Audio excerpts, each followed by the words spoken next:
Assalamualaikum warahmatullahi wabarakatuh, teman-teman semua. Nih lagi proses pembuatan gamis brokat buat ibu-ibu, buat bunda-bunda nih. Gamis brokat, saya belajar membuat gamis brokat. Nanti tinggal pasang tangan. Yang mau tahu cara pasang tangan, nanti ikuti videonya. Ini pakai sleting Jepang nih, pakai sleting Jepang.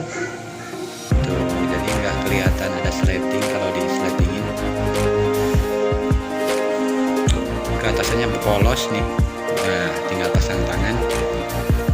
Tanya nanti ada kerutannya juga biar nggak gelembung. Nah, yuk teman-teman semua, kita lanjut pasang tangan, bikin tangannya. Yang mau tahu ikuti caranya yuk.